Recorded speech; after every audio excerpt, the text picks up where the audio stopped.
I just built this double-sided mobile storage system that is multi-purpose, whether you want a nice work surface that's wide like this or right up against the wall. If you want to know how we built it, keep on watching. Let's get started.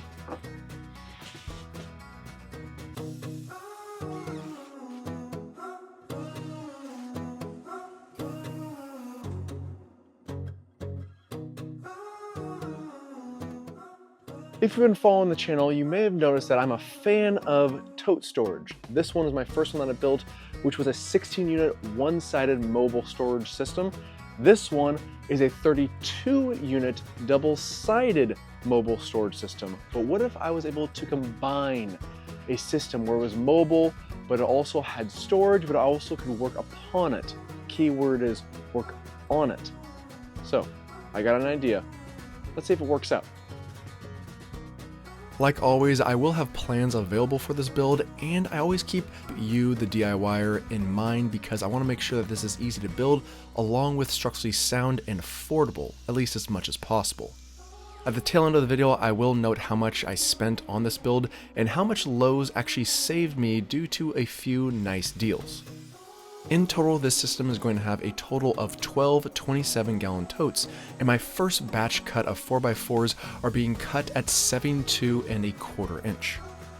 I'm cutting 4 4x4s at this exact measurement, but I'm also cutting 4 2x4s at this same measurement as well. These pieces are going to represent the top and bottom rails of our system, and our next measurement is going to be our side rails that are cut at 23½ inches. Now, I'm only going to be cutting 4 4x4s because this is only going to go at the bottom of our systems. I immediately get to work on assembly, trying to find a nice flat terrain to work upon first, and then making sure that everything's clamped up properly. It is a lot easier if you clamp these areas up first before you start drilling into them. Keep that in mind. I'm using a 3/4 inch pipe clamp, which not only provides an extremely strong hold, but you're also able to account for lengthy clamping because all you're using is 3/4 inch gas piping that can basically be as long as needed no matter what the length is. In order to securely fasten these 4x4s together, I'm using some lengthy GRK structural screws, and I'm pre-drilling my holes first and then applying the screws. The base of my mobile structures along with our side posts are always going to be 4x4 material because it's just going to be way more substantial and never flimsy over time, and that's what you want to make sure you're thinking about if you're thinking about using 2x4 material, because that will give way over time, especially if those totes are overloaded, which some of mine definitely are. I also placed 2 screws at every connection point, one because I think 2 is plenty, especially when consider that these are structural screws, and 2, I don't want to overload these corners because I will have another 2 screws coming in for the posts when I do install the posts at these locations. And speaking of posts, let's get to cutting some posts. The posts themselves are measured at 32 inches tall, and I have to cut 8 of these units because I have 4 per system. Our concrete slab on grade is pretty smooth and flat, but to make it a little bit easier on ourselves, I do lay down our 4x8 sheet of plywood because I'm not worried about this piece getting damaged, since this is going to be our tabletop to this system eventually. Our vertical post is lined up with our base frame, and once clamped down, I pre-drill our holes and also insert 2 screws at this location as well. You may have to maneuver the base clamp out of the way, but that's easy enough as long as you have 1 screw already in position. With 2 posts installed correctly, I can then maneuver our frame vertically up and then do the same thing to this 3rd and 4th leg accordingly. With all 4 of our posts properly installed, we can flip it back onto the base and start installing the top rails. Keep in mind that the top rails are those 2x4s that I cut earlier, and as long as the outside end of your 2x4s matches up with your posts on both sides, then you are perfectly aligned for the system. In lieu of our structural screws, I am using 3-inch long Power Pro screws, which is personally one of my favorite screws to use and a perfect area to use it in areas where we're incorporating our 2x4 material. We can now immediately go into layout, and I'm laying out marks at 24.25 inch as well as 46.5 inches. These are all done on the top plates as well as the base plates below. With our layout taken care of, I go back to our miter saw and start measuring and cutting our middle divider posts, which are all going to be cut at 32 inches. These middle posts are all going to be cut with 2x4 stock material, and there's going to be 8 of them total, 4 of them per system. These divider posts should fit snugly in between our 2 top and bottom rails, and once positioned and lined up with our markings, I place 2 screws at the very top and then toenail the base plate on both sides. Positioning these center supports correctly is quite important, because if you don't, then our totes might not line up appropriately with our rail systems. An easy way to figure out if you did it correctly is the space in between each vertical post should be approximately 20 3/4 of an inch. That should be done at every single location. If it's not, then your totes may not fit in every single row. With all of our center supports installed, I start doing layout for our rail systems. By going off of the base framing, I'm taking a measurement at 29 inches, and that measurement is noted at every single side of our posts. These rails are cut at 30.5 inches, and the easiest way I found to install them was to clamp them down on one side, then go to the opposite side, make sure it's lined up at our 29-inch mark, screw that side down, and then go back to the other side with our clamp and screw that side down as well. Keep in mind that all these rails could be installed with 2x4 material, but if you want to save a few bucks, you can always use 2x2 material at these locations as well. Just note that if you do use the 2x2 material, you are going to have to pre-drill your holes first, because they will crack if you don't.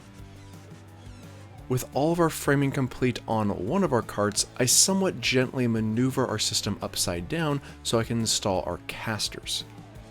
On this project, we went with a 3-inch rubber swivel caster, and we're going to be installing these 1.5-inch long GRK screws. Each one of these casters is rated for 110 pounds, and since we're going to be installing 8 of them in total, our system is going to be able to hold over 880 pounds, which I'd say is plenty of weight for this work table. Once all 4 of our casters are installed, I can then flip this first system up into place and make sure it swivels properly. Luckily, it does. As I immediately start building the framing for our second system, which is going to be exactly the same as our first, the only step that I forgot to show you is the cross-dimensional measurement. You do want to make sure you take a cross-dimensional measurement when assembling our 4x4 base frame, because if it's not perfectly square, then it's going to lead to trouble, especially when we start installing these systems together. At this point in time, I want to say a huge and special thank you to the sponsor of this week's video, Lowe's. They're a brand that I've personally used, known, and trusted for years, and the fact that they are actually diligently working with content creators like myself means a great deal to me, and one that I'm proud to be a part of.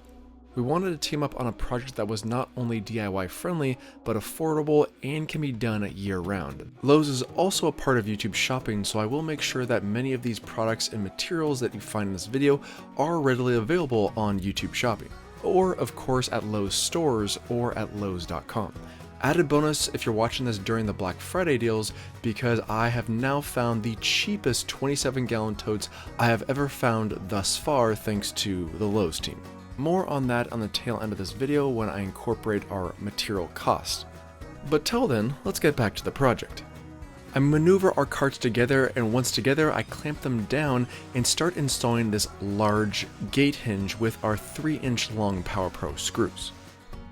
2 of these gate hinges are installed, but obviously only installed on one side, and once both installed, we can maneuver our efforts to our top. The material that we're using on this project can be really anything you want as long as it's a 4x8 sheet of material, but my personal preference is always going to be a high quality plywood. This is 3/4-inch top choice plywood, and once installed as far as it can go, I do have to do some cutting. Luckily, I did think about this build ahead of time, and even though I had to cut this material down to size, I was still able to cover this entire top with 1 sheet of plywood, and that is important because this material is not cheap. When you do inevitably line these pieces up, I do suggest trying to line up the factory edges of plywood where you can, because that factory edge is always going to be slightly straighter than any of my cuts. With our plywood cut for the second time, I'm also able to still use this piece of scrap for the last and final section. In all honesty, I was actually impressed with the fact that I was able to get this entire top done with one sheet of 4x8 plywood, as well as noting the only scrap that I did have for this plywood was these two small sections. Of course, based on how I installed this sheet of plywood, I did have to run my circular saw all the way through the dead center of it to make sure that this work table would actually be able to fold out and open just like so. Now all we have to do is load up this entire thing with totes, and guess what? We are done. At least I thought we were done at this point, because I quickly realized that once I started installing these totes, there wasn't a lot on that bottom frame for our bottom totes to lay upon, so I did do a bit of bracing on this bottom section, which was quite simple to do because I did have some extra scrap lumber laying around from the previous cuts, along with a few extra screws, which is all you need in this application. One structural screw is all you need on both sides of the bracing, and once that's complete, now you are done. These projects really are quite fun builds for me because they're so DIY friendly, as well as taking pride in the fact that I'm not only helping people organize, but also making their space more usable and friendly for hopefully their next DIY home improvement project. Like I mentioned at the beginning of this video, I do have plans available for this build along with other sizes as well. If you're interested in a 16-unit system, that one is coming in the very near future, and if you want to see any other sizes that I haven't physically made as of yet, let me know in the comment section. As for the overall cost of materials for this project, I spent approximately $530, but also key item to note is that these totes are on Black Friday deals for $6.97 a piece. As someone who spent a lot of money on totes over the last year, that is by far the cheapest price I've ever seen on a tote. It would have saved me $40 just on this project alone. Pretty nice to have, especially during the holidays, but no matter how much you're saving, this will always be one truly beautiful, sexy beast of a mobile work table / storage system. Oh yeah,